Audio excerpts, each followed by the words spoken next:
Keenan, come on up! Yeah, baby. Alright, come on, let's not snap that. Please, just represent. Come on, what do you got? Let's go, people.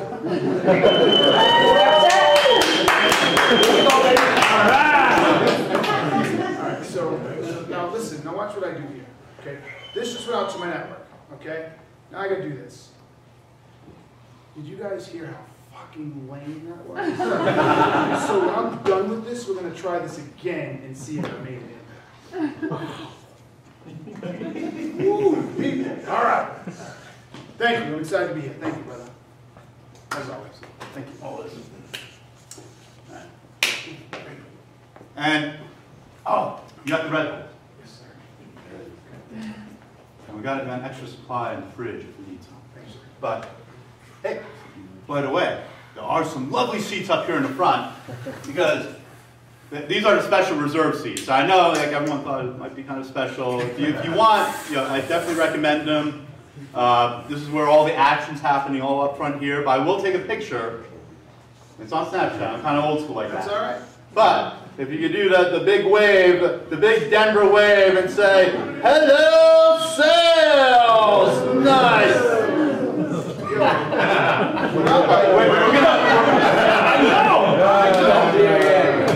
Not like shampoo and shit. You're not gonna get wet. I mean, all right. So I'm terrible at doing introductions for anyone, so I'm going to leave it up to Keenan maybe to introduce yourself. I think you can do this in 30 seconds. Just what you're doing, how you started sales. Maybe share one interesting tidbit that not everyone might know about you. dude, I'm really social, so if they don't know, that means they're not on social. They got a whole bunch of other problems. We'll talk about the social. Yeah, right. So my name's Keenan. I am the founder and CEO of A Sales Guide. It's a sales recruiting and consulting firm. I'm also the author of Not Taught, What It Takes to Be Successful in the 21st Century. And I am just knee deep, neck deep, forehead deep in sales methodologies, and social and success, and how the world has changed, how you capitalize on that. So there you go. All right, that work for you? One thing now. Oh, one thing that nobody knows? You can't be skiing. This guy's a damn good skier. Okay. I was adopted in 1968 by a white family. So so a very interesting upbringing. It's not a tan. No, sir. No, sir. It's way more interesting than Well, actually, it is. shit. I went to Hermosa this weekend. I got a burn, and I can count like one hand how many times I burned in my life. I'm like, what the? Yeah. So yeah. It was funny because you asked me like my heritage, and I said Sicilian was going to be. But my Swedish is really good. It really is. You can speak Swedish? No, I can't. But I was like, bring it. Let's go to Stockholm, baby. Now. So you had this book. Yes. Called Not Taught. Yes. That's some really interesting lessons, and I want you to dive into it around what's relevant about what you wrote Not Taught. Yep. From a sales point of view. Okay. And I think the most important thing to kick off this conversation is what's changing in sales? Because you talk about this change in sales, but it always seems very amorphous. You don't get into specifics. So what have you seen change from the time you started to what's going on today? All right, so I get this question a lot, and I must not have done a good job. What's changed in sales, per se, is nothing, right? How we sell and the fundamentals to selling have not changed. Right. What's changed is all the tools that are available to you, and the ways to go to market, and the ways to engage. I mean, look, you could ask the same question, let's say you could ask this question in 1950, 1940, when the phone became ubiquitous, right? Before that, everybody walked around knocking on the door. The concept was the same. You had to provide value, you had to understand the needs, the motivations, but you knocked on doors. Then you started making phone calls, right? So then you had email, and now you have, so this fundamentals haven't changed. It's just the environment and the tools, and that's changed. I'm glad you say that because a lot about this whole community is about talking about the fundamentals. Because we get caught up in all the technologies and we've got to run that, we've got to rush that, but ultimately the way we build rapport, the way we do things, the way we act as professionals, doesn't change. No, it hasn't changed. Now what sucks about, really, what truly sucks about all of these new tools is they're shiny little objects, right? And so sales managers and salespeople are running off and trying to grab them and use them. And this will come as a shock to most people. But based on your response when I did the Snapchat and all that earlier, I'm going to have to warm you guys up before I start kicking your ass. So the truth of the matter is, I consult with organizations, right? So companies bring me in to fix their sales teams. I've worked with Fortune 10 or 20, so companies as big as Verizon to small startups who are heavily funded and they want me to take them to the next level. And the one thing I see in all of them is like 8 out of 10 salespeople suck at it. They can't sell, you suck. You know, you're really good at talking about your product and you're really good about making lots of phone calls and you got hustle. But true salespeople who really know how to get down to the core essence of transitioning your sale from current state to future state, being able to connect with the buyer based on their intrinsic needs and dig those out, that's a rarity. And so we were barely teaching that before. Now with all these shiny objects and inside sales and content marketing, that shit's completely gone to the wayside. It blows me away how poor sellers we're becoming. It's like our kids, right? You get all this stuff, they can't do anything. Curse it, it's gone. Oh, it should be, but you get my point, right? Yes. Yes. No, it's amazing. Like cursive is like dead in schools. Yes. My son's 10 years old. There's no cursive going on. Yeah, and it should be. But the point being is we learn new things, we leave some things aside, but sometimes you lose the fundamentals, and now should never be lost. Well, and that's gets to my next point. Is I mean, you start the book with social. Like social is like big, and I got on Twitter. I think it was like 2009. I saw this could be huge, but it was huge in a certain context. Now social's everywhere, and you hear social selling. So, what is important about social media? Why do salespeople just need to get on board? So, it's not okay. You don't have to get on board with social. Okay, you really don't. What you have to do is build reach. Now, I don't know how you build reach without going on social, but, okay. I was born in '68, so I'm looking around the room with all due respect. There's a handful of you here born in the '60s. I see some probably maybe the '50s, none of the '40s I can see, and some in the '70s, right? So, for most of us born in the '60s and '70s, and you started selling in the '80s and '90s, who remembers the term a Rolodex? Right? Right? And who remembers that sales guy that was the best? Oh, he's got this freaking amazing Rolodex. How many have heard that, right? Right, you guys have? So am I telling the truth? This idea of connecting with a lot of people has always been a big deal. Always been a big deal. It was a lot harder before. It was a shitload harder. And the relationships were a little more one-to-one because you actually met the person, right? But now, social gives you the ability to magnify that Rolodex. Let's just call it a digital Rolodex to make it easy for everybody to jump the chasm, right? It makes it so much easier to connect with hundreds of thousands of people. Think about the hundreds of thousands of people you can connect with if you just take the time to begin to build that digital Rolodex. I think you're an absolute fool if you're in sales right now and you haven't started building reach around the products and services and industry that you're in. I think you're a fool. That's my 2 cents. Yeah. Anybody want to get up and leave right now before they consult anymore? I'm going to change right now. Well, yeah, I look at it's like the bare minimum. Got to have a LinkedIn profile. Yes. Like, if you have Twitter, it could be very useful. Probably should. It doesn't take a lot of maintenance. But the other thing I want to talk about, which is I think the key thing I took away from the book, was this idea of brand view. Yeah. And I love the concept because we don't think about us as sales professionals. We just think, okay, we hit quota, we're doing deals, and that's all it is. But your perspective is that things are changing so much in the environment that you need to just go beyond just doing your job. And you did a really great talk earlier about brand view. Maybe you can share with some of those things that you shared on the Blab session. Yeah. So when I talk about this idea of reach, right, I say, look, you got to be able to influence tons of people, right? You got to be able to access tons of people. You got to be able to get people to respond to you. Well, it's really difficult to build reach if you don't provide anything of value, right? Well, the only way to provide something of value is have a brand or an identity that brings value to people, that connects with people. So whatever it is you do, you got to ask yourself, okay, what do I want to be known as? Why would somebody follow me? What value do I bring to the people in my network and on social or anywhere else? What value do I bring? Why should they give a shit who I am? I really stop and think that for a second. So, and the other reason brand's so important is, how many people here Google? How many people here Google?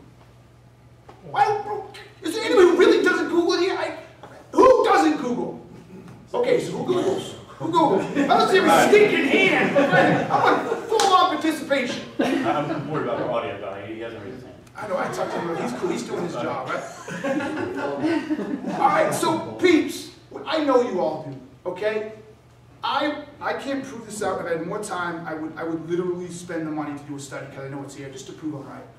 But I believe we're moving into a place, and if we're not already there, we're there, that when we Google something and we can't find anything, how does it make you feel? Annoyed. Okay, annoyed. I like that one. Yep, another. Someone else? It doesn't exist. Like they don't, yeah, they're not real. Oh, okay. And when Not something, real. yes, and when something's not real, how does that make you feel? Scared. Scared. And so what does it do? So can we talk about lack of trust? You question it? Legitimate, right? Oh, snap, right? If I can't find it, I don't trust it. We become so dependent on Google that Google is not only a search engine, but it's a verified. Oh shit, they're there, they're real. So if you don't think that that's going to include you, either now or next year or the year after that, and at the bare minimum, you're searching for a job and you're competing with someone else and your employer searches you and you got fucking 15 shitty LinkedIn connections and he can't find you on Google and your competitor's got 15, 20 blog posts on LinkedIn, he's got 500 followers, 400 recommendations. Really? You're out. I don't care how freaking good you are, I don't care how much experience you get, I don't care how badass you think you're out. So you have to have a brand now. It's not a manager sitting down, I heard you talking about hiring. It's getting less and less for a manager sitting down in his office with the door closed with 2 resumes sitting there, that's all he's got to look at. They don't even look at it. Right? One of my biggest pet peeves is when we get resumes. Well, first we tell people not to send us resumes. That's Kiki, she's my marketing lady. I say, don't send me your resumes. It's just a waste of my time. But if an off chance you do, the first thing I'm looking for is what? Your profile. Oh, thank God! And if you don't have your freaking LinkedIn profile on your resume, I am so pissed I tear it up and throw it in the trash. Are you freaking kidding me? You don't even put your LinkedIn, so I have to now spend the time to search on your name and, oh look, you're John Smith. There's 700 of you dickheads out here, so now I gotta figure out which one is you to look at your LinkedIn profile. Thanks. Thanks a bunch. So guys, no, man. You gotta build a brand that draws people to you, that identifies who you are. And I know I'm taking a long time, so this is a good one. Well, no, I think this is good. This is what I wanted to dig into a little bit. So you've got to, and you've got to ask. And so the first thing you do on this, to have this brand, is have an identity about what makes you good. Right in the book, I talk about something called the King Midas effect. Does anybody know who King Midas is? Golden touch.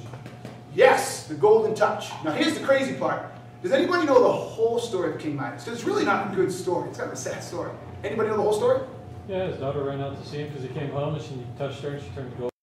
Yeah, I love this guy. I thought everybody knew that, but no. So everybody knows King Midas, everything touches turns gold, but they don't realize it's actually a parable for greed and not recognizing what you really value. He thought he valued gold and wanted everything to be gold. He forgot about his daughter and his family, and he turned her to gold, and he was miserable the rest of his life, right? I got out glad to say until he goes to the bathroom. I thought that was a good point too. But, so outside of the tragedy in the King Midas touch, here's another thing for you guys to think about. Make a mental note, write it down. But what is your King Midas touch? In your job, what is it that you touch that always turns to gold? Every time you go to a job, every time you participate in something, every time you are where you are, what do you touch that turns to gold? And if you can't answer that, it's time to turn up your game. And then also, if you need verification, validation, go ask people what they think you touch that turns to gold. And if it's not definitive, they're being nice. Doesn't mean you're not good at it, doesn't mean you're not a good person. But notice I didn't say, what do you touch that kind of works out? Right? What do you touch that's kind of cool? And if they give you 2 or 3 answers, then they're being nice to you as well. It should be right out of the gate. Oh my God, freaking crushes quota. Oh my God, makes everybody in the office feel good about themselves. Oh my God, knows everything on every product, we can't live without them. I don't know, you got to tell me what is it that you touch turns to gold. And that's part of your brand, and you got to build on that. And everybody's got to know it. You can't be quiet about it. Go look at your recommendations. See if there's a common theme. I said this early on, it's not 100%, but there was a common theme in all my recommendations. Oh, wow, I didn't know that about me. Right? So, Midas Touch, brand you, what's the value you bring, how does that affect others, and how do you promote? I have a phrase in the book that says you got to build brand you and promote the shit out of it. So, I know it was long, sorry. No, well, promoting it, I mean, part of that is also you're going to have to create something. So people kind of understand, well, what is that value? What is that thing you really know and that you're an expert in? A lot of people, I got to tell you, I mean, there's a lot of content out there. It's being generated by marketers. It's not very good. And when we talk about salespeople, a lot of people say you should have like a lot of content. Then you kind of balance that, like, well, there's time constraints, and I do my work and all this stuff. And so I just want to figure out, like, what are some of the things you think about and suggest other people try in terms of being able to generate that content and getting it out there? Anybody here generate content? No bullshit. Max, I know Max does. I should make him tell. I've made him pull his teeth. Who else? I know you do, of course. And what types? yes, what types of content do you develop? Did you not raise your hand when you develop content? Are you talking with? Yes, sorry. I can't. I'm farsighted. I can read like this. Yeah, 48. Yeah, share your name. Grant. So we know. Gary. I'm Gary Pocorn. Welcome, My Gary. site is The Quote Guys, and I post motivational blogs once a week. Awesome. How long have you been doing it? 8 or 9 years. How is that? I'm doing a, the glove must have fit. The glove didn't fit. You must have quit taking a risk here. But how has that changed your exposure to reach in the last 8 years? I don't know. Tell me why. I haven't listened for my exposure. So do you not accept comments on your? I do. And do you? Does the? Are you not getting shared more? Are the views not going up every year and all stuff like that? I don't really monitor the metrics. That's not the purpose of the post. Interesting. Dang. See, if I had known, I wouldn't have asked. I was betting. I was like, oh, it's changed my life. I was betting on it, right? Yeah. Feelings mutual. So Yeah. Dang it. But I still think it has. But hey, all right. So good for you. And you should consider it because you have something there. And there's nothing wrong. I don't even suggest monetizing. There's nothing wrong with capitalizing on the asset and building the social capital, right? Have you guys ever heard of social capital? Sure. So I liken social capital to credit. Anybody try to build their credit when they need it? Doesn't work out too well, does it? It's like, oh shoot, I got no money. You went to the bank, hey, can you loan me some money? You got no credit. Oh damn, right? Credit needs to be built before you need it, right? Social capital is the same. could you offer an opinion on those that repost others' content versus originating themselves? So I think I think people who repost content without attribution are clowns and scumbags. I think people who repost content with complete attribution, I prefer they do part of it and send them over, but complete attribution and link backs, I give them love. Some people are kind of hard-assed about it. Oh, just do the top half. Ah, come on, you're splitting hairs. But if they're going to repost my thing and they're going to give me credit and they're going to link back to my site, why not? So like if you share on Twitter, Yeah. Oh, yeah. and it just, it'll say at Keenan or something like that, Yeah. but then you put it, you might not put a quote about it, but if you just share it. Yeah, yeah. And I was assuming you meant his blog post, his whole blog post. Someone took that and dropped it in there. This is what I was assuming you were asking, correct? No, what I was asking about is there's two types of outbound and social, as I understand it. Oh, There's yes. stuff that you originate and there's stuff that you don't. Oh, I'm sorry. You meant in And for the general. stuff that you don't, my opinion is, and I've gone through yours, is that you're really building social capital for somebody else. Yes and no. Yes, yeah. Well, I'll tell you this, I mean, just my own personal Yeah. experience. The Enterprise Sales Meetup Twitter account. Check it out, enterprise_sale. It started out with 0 followers less than a year ago. It's now up to maybe 5,200 followers. And it was a very deliberate strategy of posting stuff that we originate, just through the Enterprise Sales Meetup and folks I bring in to write content or content I write myself. But a large part of stuff that's shared over there is stuff that I find and curate. And so I've built like a massive spreadsheet of really great articles that I like. I categorized them. I've noted who wrote them, their Twitter accounts, and so then I just put it in a feed that I kind of build out topics. So right now, the topic right now, the next couple of days will be demos, right? Because product demos, that's a whole nother topic, maybe for another month. But yeah, I mean, SaaS product demos, painful. Watched one today, dreadful, right? Right, Chad? It was, Don't be 10 minutes late to a half hour meeting. yeah. And know the contract terms of its current customer. Yeah, and maybe like not talk the whole time, but that's neither here or there. But what I make sure to do is I have the title. You know, maybe if it adds some relevancy, I may add like a little blurb. The person's Twitter account, who was the author, sometimes attribute also to the publication or company that the person belongs to, and a link right directly to the source. And then a couple of hashtags, usually like @sales, and then maybe @demos, just to give it context so people can find it, insertion, and all that. So that's how I do attribution and sharing content, and use it as a way of adding value not only to the people that wrote it and giving them love, but in a way also building my credibility as a credible source of information for others. So in one way, yes, you are giving the credit to someone else. That's the great thing about social. Yes. And you talk a lot about this in the book. It's about the sharing. It's about Yes. the love. Yes. Don't underestimate sharing. It's an old school principle that's very linear. It's mine. Remember, you know all what the music industry did, in the book industry. This is mine. It's mine. It's mine. You can't have it. No. I mean, no. Sharing is the greatest power we have right now. Guy Kawasaki has done a brilliant. I mean, look, the guy's smart. He's written a bunch of books. He worked for Apple. So this isn't to minimize him, but he's built a massive following by curating content, right? Other people's content. And if you ever follow him, he just barrages you with funniest stuff. And so people follow him because they know he's a good source for all types of content. There's value in that.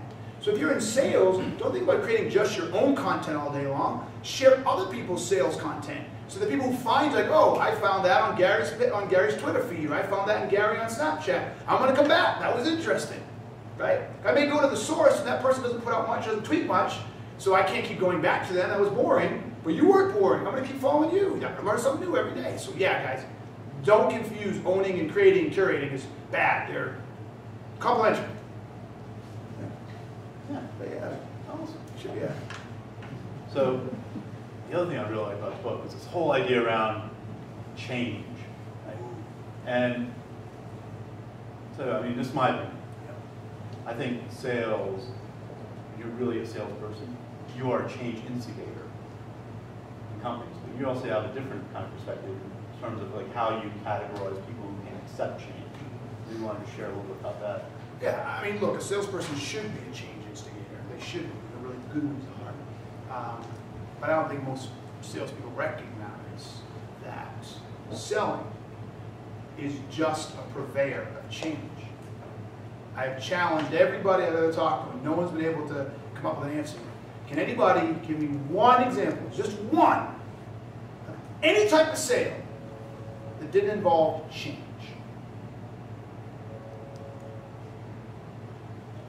Renewal. What? Renewal. Renewal. Okay, that's when I was sale, but I'll take it. I'll take it. I'll give it to her. Renewal. Right? I'll give it that. So it's managing status quo, but even that's what the sale's already made, so I got to keep it. Right? So I'm trying to convince you not to. In that case, I'm trying to convince you not to change. So I guess that in itself is right. But yes, outside of that, it's inherent to selling is change. Whether I'm trying to get you to go to a restaurant. Well, okay, I did. Well, I was hungry walking in. I'm not hungry now. I wasn't having a good time when I walked in. I'm now having a good time, right? I wasn't drunk when I walked in. I'm drunk when I walk out. Take your pick, right? Everything we sell is change, right? I went to Walmart and bought some underwear. I had dirty old underwear, and I got clean underwear. I mean, take your pick. It really is. So when you really embrace that fundamental element that you're selling change, it changes your whole perspective. Now, in the book, I also talk about something else, and it's more personal to the owner or the salesperson or whoever, and that is the idea of accepting change, rejecting change, or creating change. So the book is written to help people understand what rules they need to apply to be successful in the 21st century, right? So one of the things the 21st century is bringing with it is massive change at an accelerated rate. I mean, it's crazy how fast it's going. And you think, one of these days I get these numbers right. But in like I'm gonna butcher this. In 1960 or 70, the average Standard & Poor's company was like 60 years old.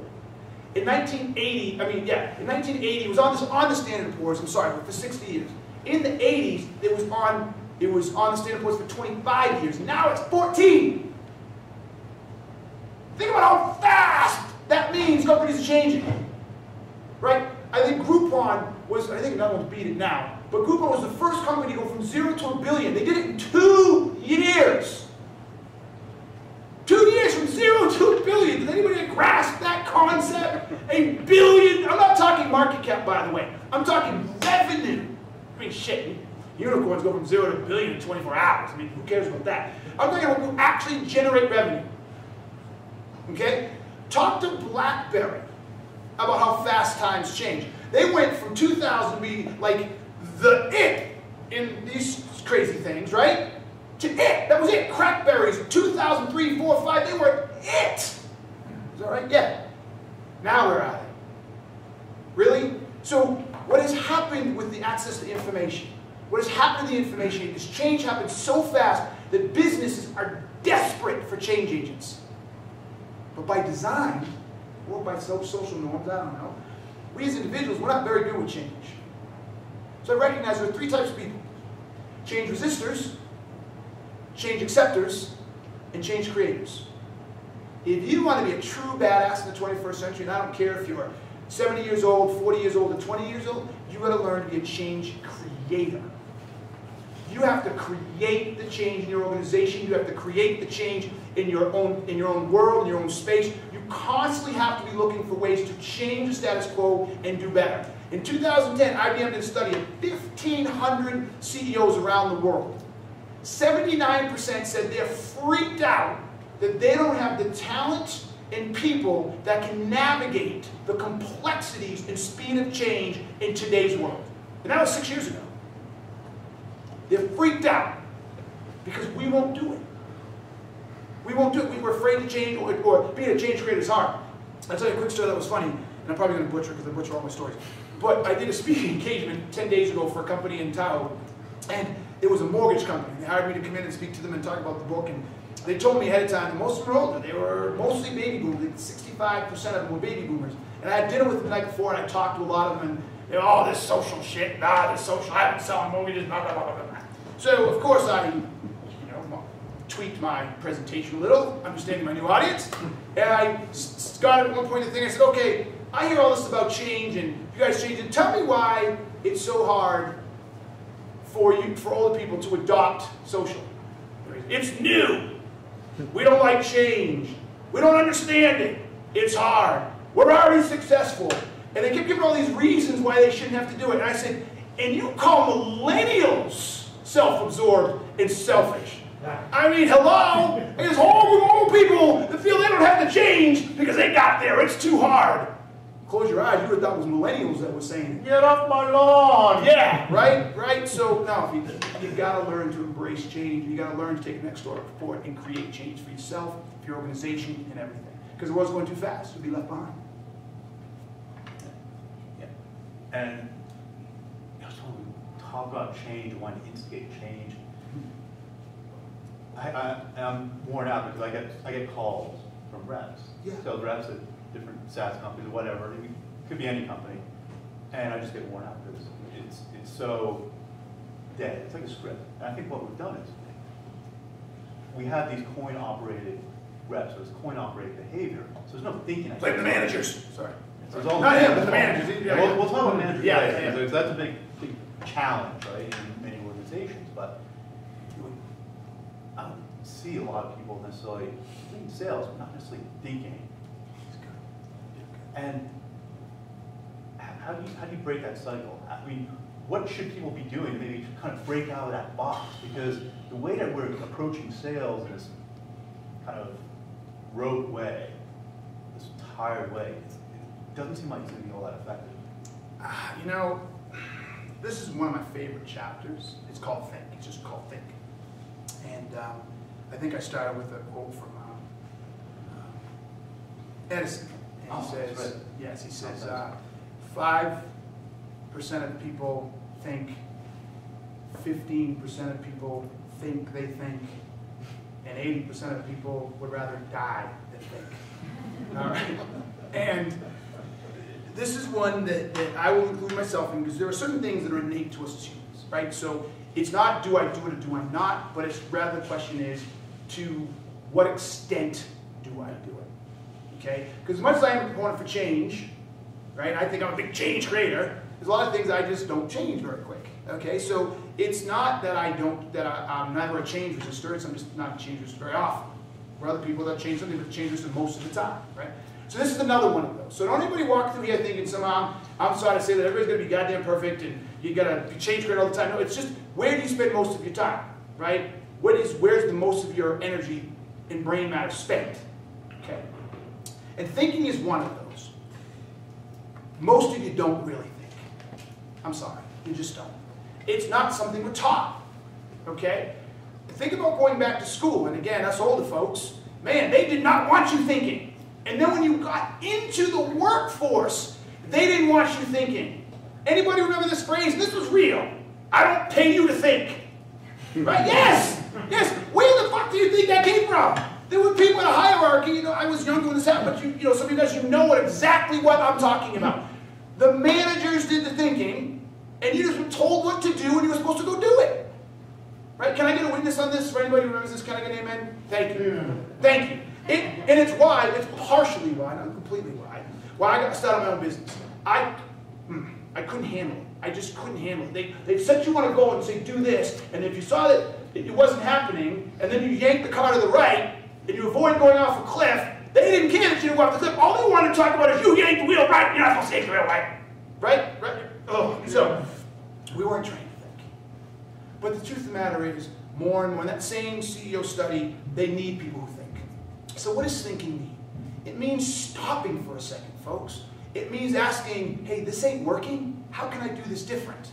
Or is there another way? Or am I in the box? Or how can I solve this problem without doing the same thing over and over? And I don't want to sound trite, because I am not a trite guy, okay? But in this one instance, it's actually pretty apropos.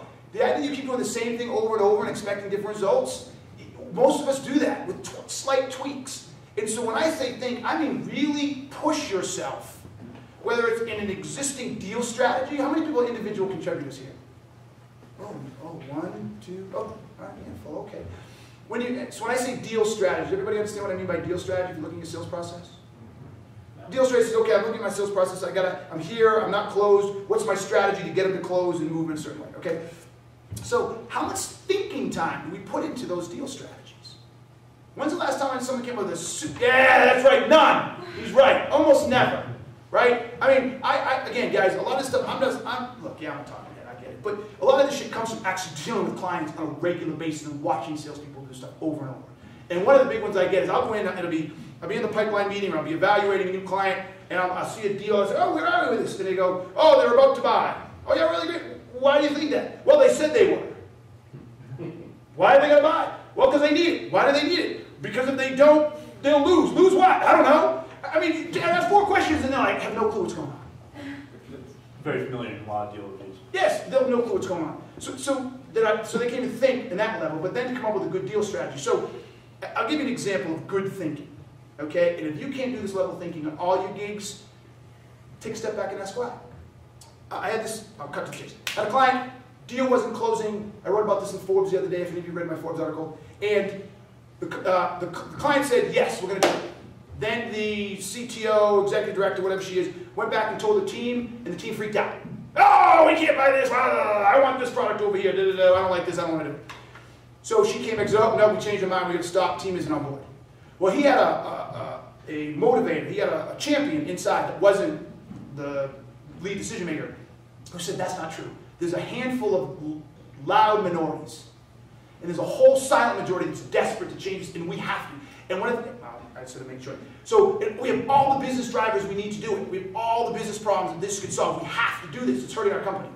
So he said, okay, what do I do here? What do I do here? And he started thinking. And he said to his mobilizer, his champion, he said, look, do you think you could push through a survey that evaluated where you guys are today whether or not you're having problems and issues in these areas. About 5-minute survey. Do you think he pushed that through? He was absolutely.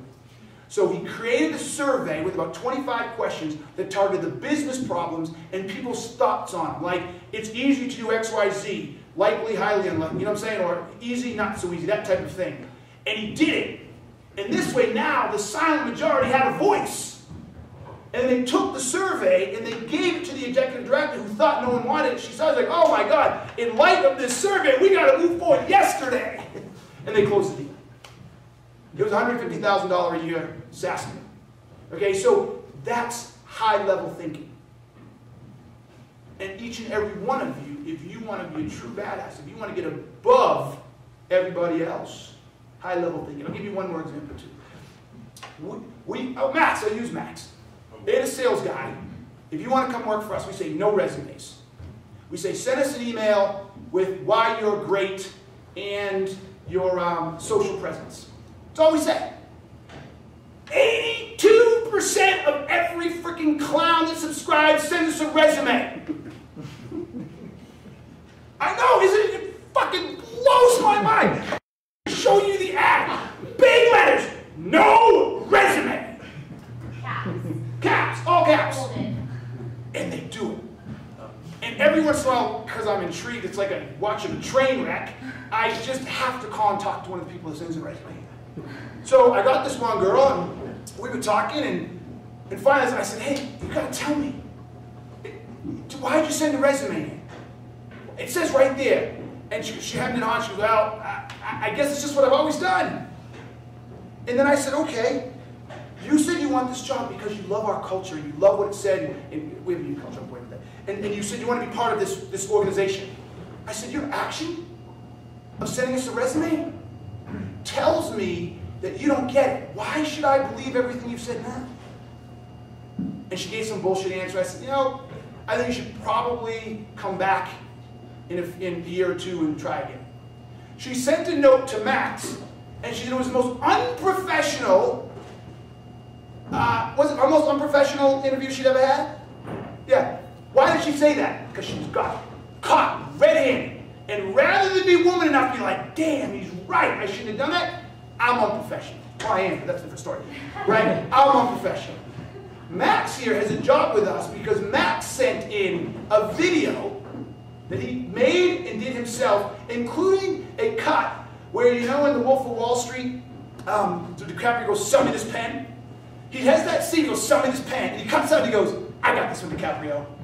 And then he sold the pen.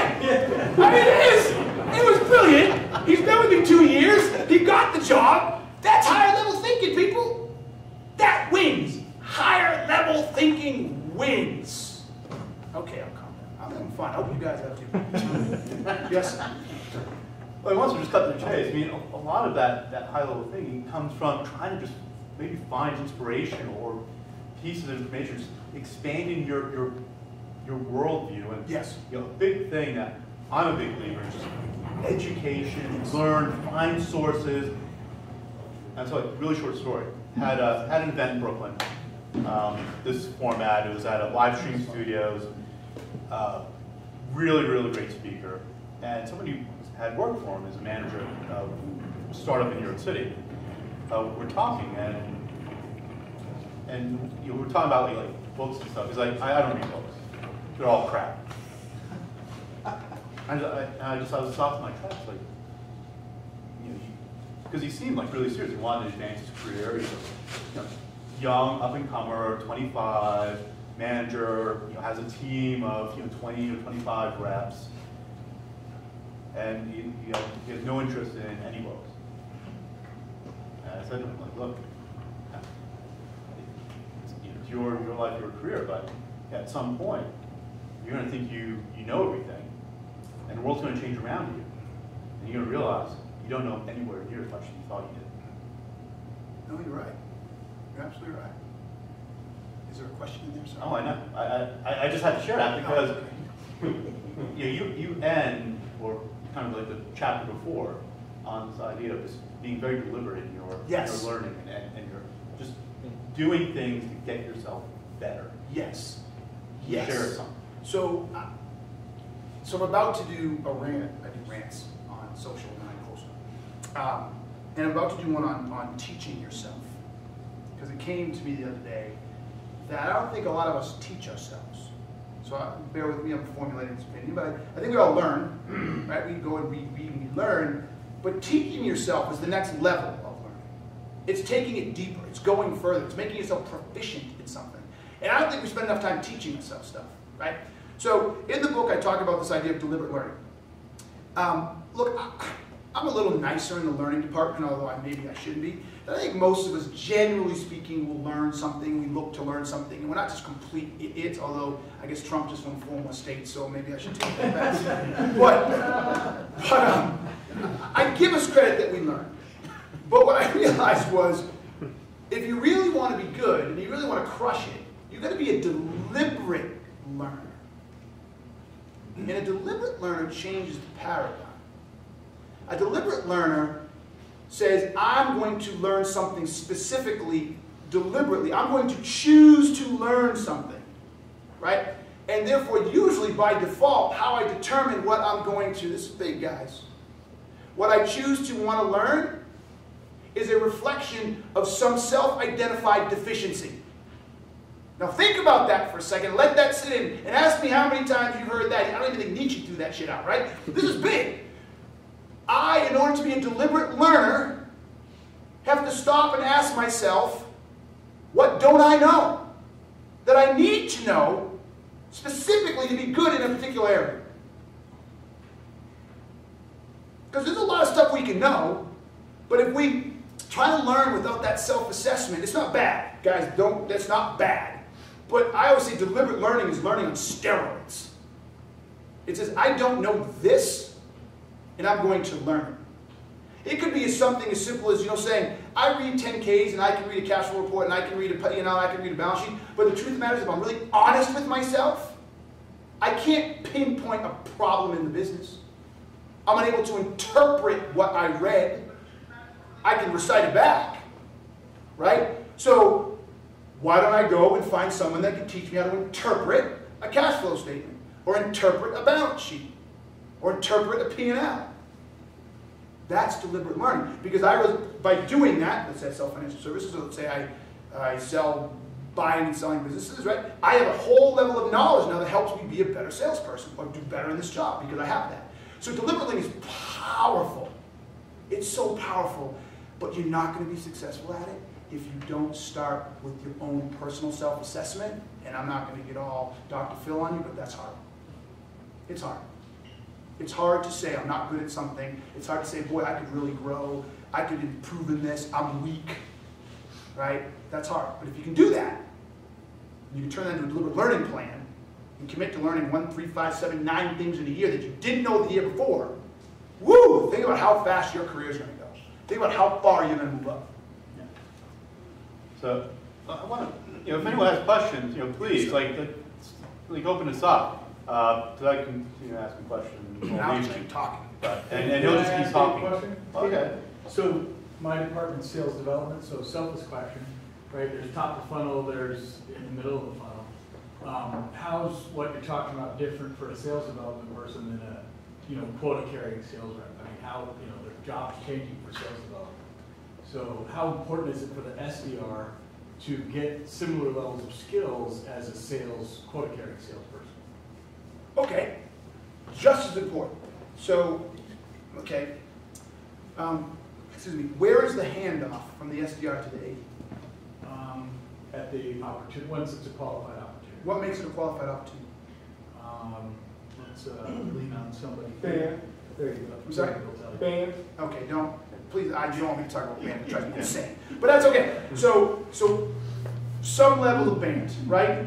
Okay, so it's the SDR's job to get that buyer to put you first, to tell you why you should sell. That's all they mistake about band. Fucking bullshit. But anyways, I love you. That's their job, right? Right, okay. That's a sale. Okay, if you call me up and you're trying to qualify me and you're trying to get me to give you information, do I have budget?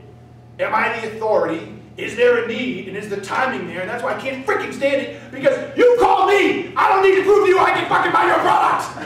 Are you kidding me? I got shit to I'm not going to explain to you why I'm qualified. I couldn't help it, I'm sorry. But Well, anyways, just to be clear, these are inbound leads for the SDR. So- even more so. Yeah. Find a need. Find a freaking solid need. But anyways, outside. So to get me to give all of that up is a sale. So if your SDRs really want to be good, they have to be able to figure out, have them practice on me, because if someone gets out of me, they're good. They have to be able to engage with someone in a manner that gets them to want to give that information. It's an exchange. When I talk about value, so if they're really good at demonstrating value, providing value, letting me to see value, to the extent that I'm willing to exchange that information, then yeah, then they can do it at any level. I mean, guys, whether you're an SDR, no, look, the barriers are smaller and they're less complex and less people to get to yes. But the bottom line is, everything's a sale. And so if my job as an SDR is to get the sale in my world is get BANT, that's my close. I close it. Every BANT I get to close, I win. So how do I do it? Right? How do I do it? So I think it's equally as important. If you sell anything, doesn't matter how high or how low, it's equally important to be a master genius in the world of selling. Period. Yeah, I mean, and that was like a big part of your, big chapter in your book, which was talking about this whole idea of you got to be able to find the problem. Yeah. You got to be able to solve it. You're always good. Yes. Yes. And we miss that in all of those And then tell a story. exchanges. And then tell a story around it, right? Yeah. Well, forget even about telling a story, right? I mean, that's like next level Yeah. for a lot of reps. But even at the SDR level, it's like being able to find that problem, be able to talk to that certain context. Yeah. And to not talk from a this is me, my organization, my product perspective, to kind of flip that and talk about their perspective. Yes. You have to learn. Okay. Here's a hack. I'll give you this hack. There's too many of you here to do a role play, but if anybody wants to role play, let us questions for me, my pleasure to answer. I'm slipping. I'm sorry. I'm slipping. I'll get better. I'll get better. Most of the time when I ask a sales rep, and I'll look at your pipeline and say, this deal, I'm selling this to Mark Birch, and I'm like, okay, great. What's the problem? Okay? No matter what company with, almost all the problems are always the same. So this one particular company, they sell a SaaS application for theaters to help them sell tickets and fundraise. Okay? And I said, what's the problem? They say disparate systems. Their fundraising is on one system, their ticketing is on another system, and they talk about all these problems. Okay? And I'm like, that's not the problem. Really, it's not the problem. They can't do this, and they can't do that, and they can't do this, and they can't do that. Okay, that's a little better, but that's not the problem. And I said, do you know how to tell if you really got the real problem? Do you know? You're shaking your head. Do you know if you have the real problem? I'm sorry? The seller's the real problem. He doesn't understand what you're telling you. Yeah, but how, as you're trying to just get the problem, they're telling you the problems. Because the customer will tell you it's disparate systems. That's the problem. And I'm saying, no, even the customer doesn't know the real problem sometimes. This is how you know if it's a real problem, or the real problem. Go into your Salesforce, or Nimble, or whatever, Dynamics, whatever you got, and take an account that you're working on, and cover the name. Okay? And then, most people won't even have this, but if they have it, and they have the problem in there, ask if you can tell what company that problem has described. And most of the time they can't. Because most of the time with this company, they're right. Everybody has disparate systems and this solves that problem. But every company they're selling to has a disparate system problem. So the real problem isn't that. It's what those disparate systems create in that unique company. Those disparate systems are costing that company an extra 400 man-hours a year. It is not allowing them, it's keeping them under 200 million in fundraising. It's causing them to get 22% returns on their ticket sales. It's creating a 15% duplicate sale on the same seat. Now, what are the chances another theater has those exact same problems? Anybody? What's the chances? 15% selling the same seat? No. Very low. None. Very low, yeah. Zero. Right? That is true problem identification. Nobody has the same problem. They have the same symptoms, not the same problem. And when I buy something, I'm buying it because I keep double booking 15% of my seats. When he buys something, he's buying because his fundraising is subpar and he can't get the 20% year-over-year fundraising growth that he's required to get as the executive director. Same solution, same product, same symptoms of disparate systems, different problems. Sometimes the way I describe it is you want to get to a specific consequence. I like that too. I might steal that. There you go. That's good. It's a value exchange. That was good. Giving value, adding value. Any other questions? Keep rolling, please. What's your name? My name's Mark. So my great date, by the way, that I look at is when the world changed was actually 2004, which is Windows XP Service Pack 2 came out. He remembers it. That's good. I actually just looked it up because if you look at that, and then we went into the Great Recession, only 4 or 5 years later, and that particular Windows is the first time anything was actually useful. And to where we've come in such a short time is amazing. And one of the things that I saw, see what you feel about this from a social perspective, is now you hear people use the term, clients use the term, I need to go do my homework. And a lot of them actually haven't thought they needed something until you made that contact with you, and you kind of develop that little bit of pain that they're feeling, which kind of what you were describing there a minute ago.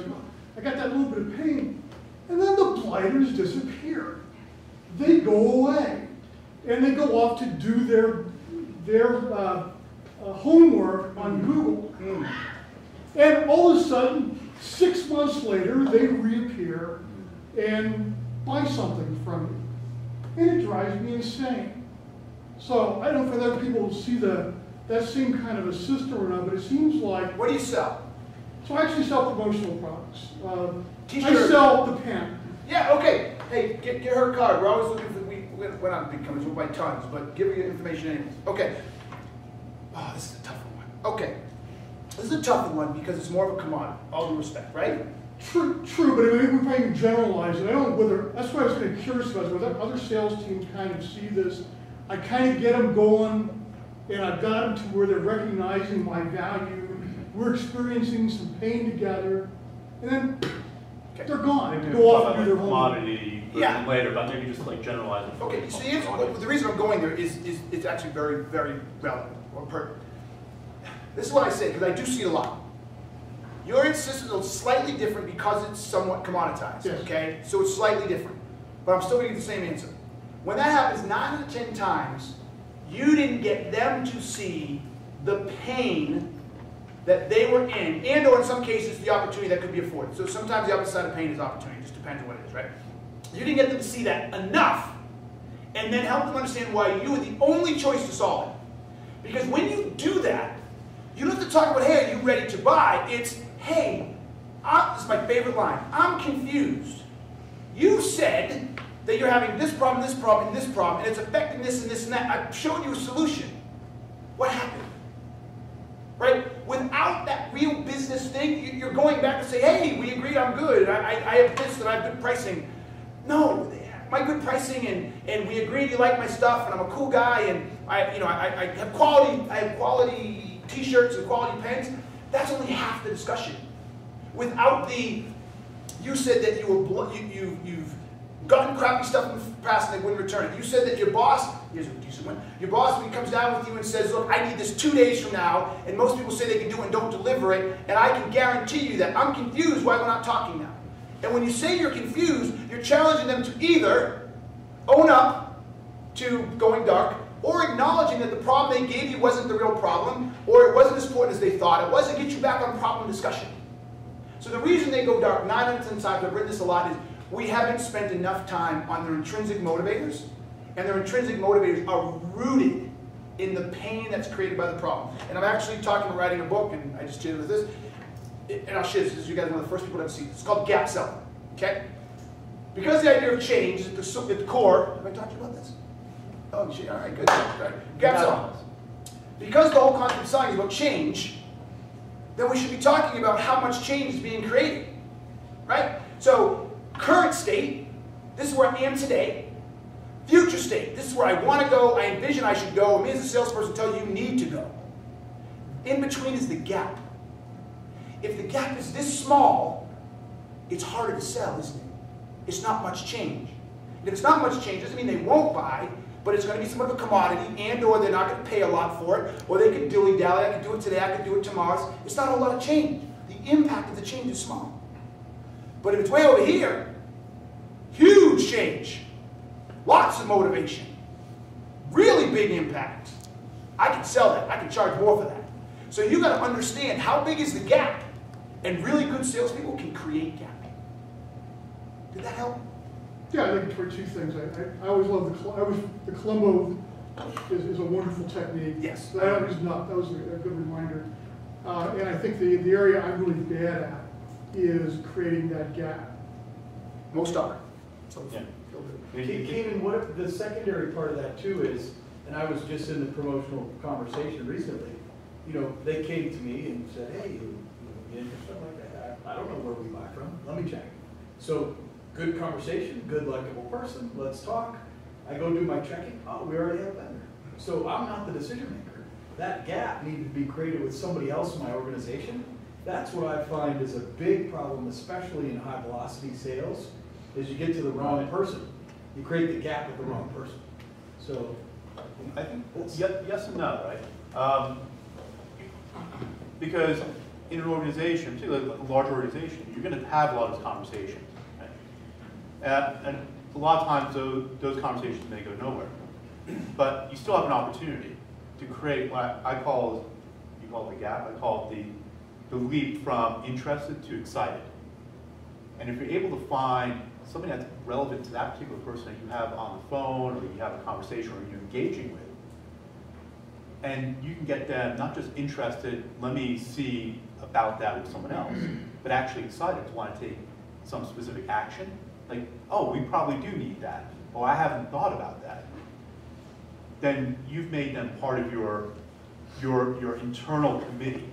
And a large part of what I do from an enterprise sales perspective is building this internal committee of people that want to or are somewhat motivated to change. They may not be motivated to change yet because they feel like they don't have the power to do so. But you're starting to build that committee. And in a longer sale, not necessarily high velocity per se, but definitely in a larger type sale, that's really important to get some of that groundwork established. No, you're right. So I thought you. No, I'm good. I'm done. It's good. Questions? I like this guy. Keenan, I wasn't sure how you felt about band, but I detected you very happy with band. Hate it. It could be better. If we didn't do band, what should we? I can ask questions without getting to band, right? So, anybody want to try to role play these? Okay, so what I do is, no matter who I'm talking to, I want to get in. And first off, in many cases, even if they're not the authority, through LinkedIn and social, I can figure out if they're in the decision path. So if they're in the decision path, they're worth talking to. Okay? So, look, we're not always going to get to the person who has the authority. And by the way, for budget, the idea says budget, I refuse to let budget tell me if someone's in or not. Because if there's enough value, you'll buy it. And I'll prove this point right now. Raise your hand if I bring you a 2017 Ferrari with 50 miles on it that I'll sell you for $25K free and clear. Who's not going to buy it? You're not going to buy it. Then you obviously, all I can say is you don't understand the value. I don't like that car. Okay, my total good. She doesn't understand the value. So just to let you know that you could sell that retail for $225,000 the next day. You're not going to buy it? There's always a hack or a hack. Really tough customer. Reselling it and getting all these other bidders, so then it's more work for me. sometimes I'm thinking of. How much do you make a year? Do you make $225,000 a year and you can make that in a day and you tell me you don't want to put in the work? Read this book, sister. You need that. Really? There's a book here waiting. Really? Oh, yeah. You got it. Yes. So the point being is, I don't want to know about budget because you don't know what I have, the value I have yet. And 9 out of 10 times, budget is predetermined before you knew what you wanted to know. So if you're a demand creator, not a demand reactor, budget goes out the window sometimes. Okay? By the way, the only time someone can't afford something is if they don't have the money in the bank. Other than that, yes, they can pay for it.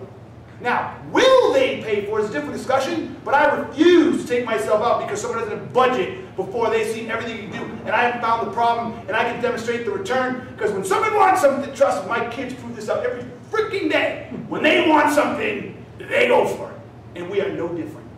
Authority, find me someone in the line, I can figure out how to work around that. Need, that's my job. That's my job. I would expect you to know what you need or don't need, particularly when it comes to my products and services. So need, that's my job. Timing, same type of thing. That's my job. Timing is a direct relationship to the size of the gap. Current state, future state, and the impact that this future state creates. Right? So timing, so the bottom line is no, because none of that matters to me if I'm a really damn good salesperson. None of it. So there's my answer. Thank you. Yes. Just because she put herself out there. Sorry. Next up. Yes. And your name? My name's Devin. Crazy, I won't make $200,000 in a day, Devin. Okay. Money's money, but life can be lived other ways. But my question for you, so a lot of the sales that we do here in this office are on the phone. Yes. So someone can easily just hang up that phone. And one way that we're trying to get our team to keep people on the phone is by asking more questions, diving into what that pain point really is, but without asking them in a way to where they don't think you're just reading off of a script. And one thing that we're trying to do is answer those questions without that script-like talk, but do you have an idea of how you'd even start a conversation to be able to do that? Yes! Unless you want to answer. No, please. Yes! How questions? Are you asking how questions right now? A lot of why, but How? This is, I'm blown away that someone hasn't come up with this yet. McDonald's and Burger King. What makes them different? Go away. Go away. How they do it. Flame broiled, fried. The true competitive differentiator is how somebody does something. Right? Fire and Cisco. It's all the same shit. How they do it. Very different. So to find problems that you can solve, you start asking how questions.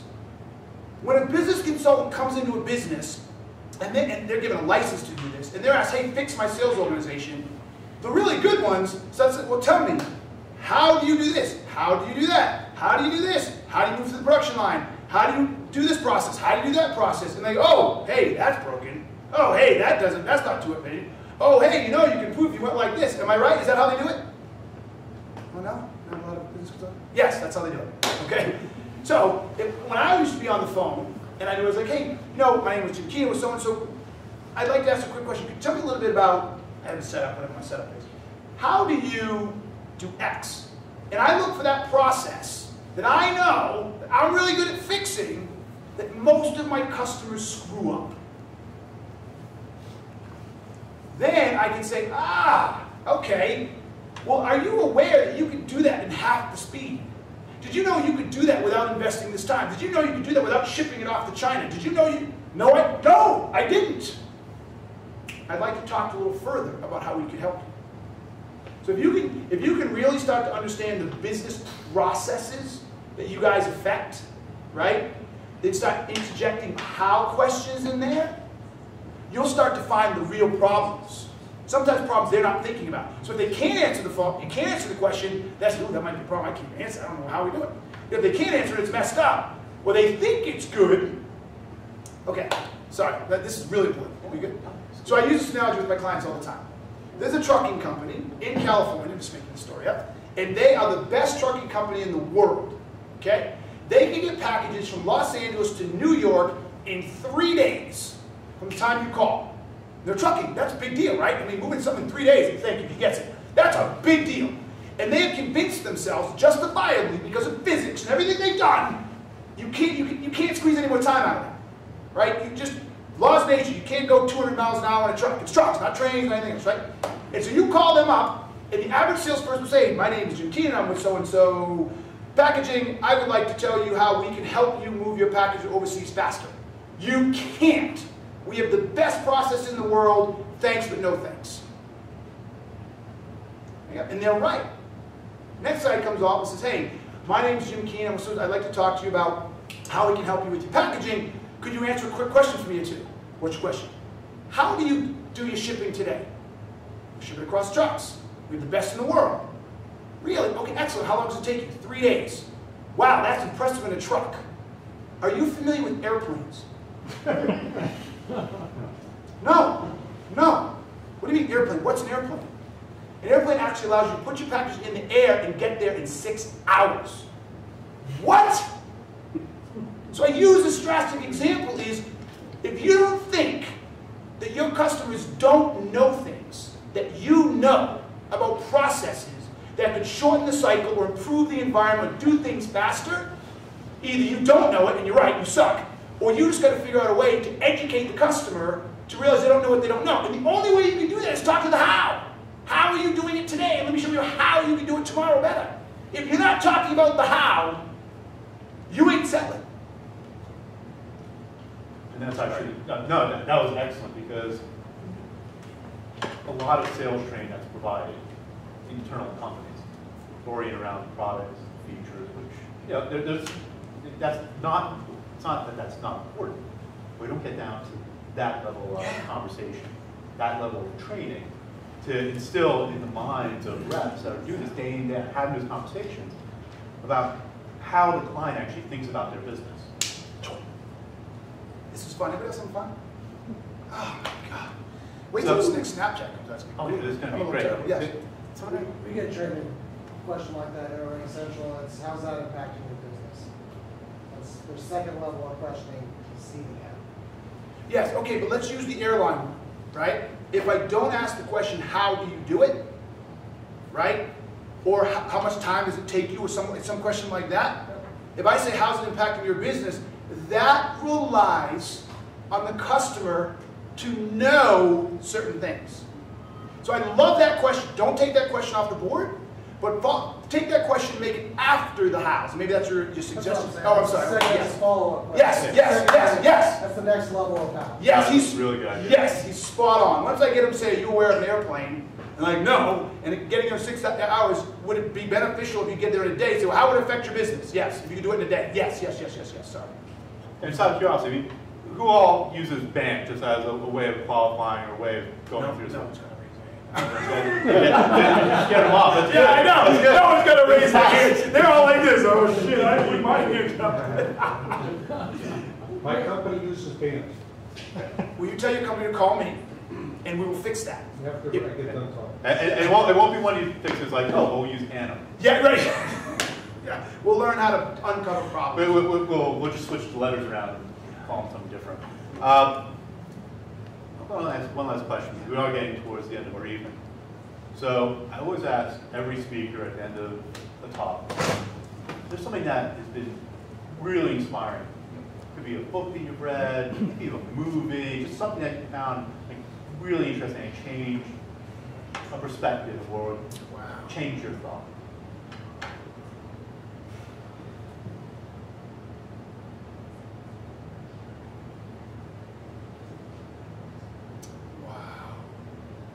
There's a lot. Personal ones. I'm thinking of some emotional ones. I'm thinking about that. Some emotional. Business ones. So, I guess what I'll do is I'll do this in 2-part. I'll give the business answer, and then I guess I'll give the indirect answer. And the business answer is this. When I was younger, I was just as crazy as I am now. I was dumb. So I had all this, I was dumb. And I was coined a Labrador Retriever puppy. companies that hire me, because they're like, I go get, right? Just run around after everything you see, just don't be led. And I remember that I was really good at engaging with people and talking to people, but there was just really, I just couldn't put anything together. And so self-assessed, I said, I need to fix this. So I bought the book Execution. Anybody here read it? It's an old book. Well, old is in 2001. Changed my life. Because Larry Bossy and Ram Charan, they break down how to get stuff done like nothing I've ever read before. Everybody has great ideas, right? We all ideas a dime a dozen. But when you sit there and you ask yourself, well, how do I get this shit done? That changes everything. And my poor team, they go, this poor Max is, oh my God, this poor guy, he has all the ideas in the world. And also like 4 questions. He's like, oh shit, that's a stupid idea.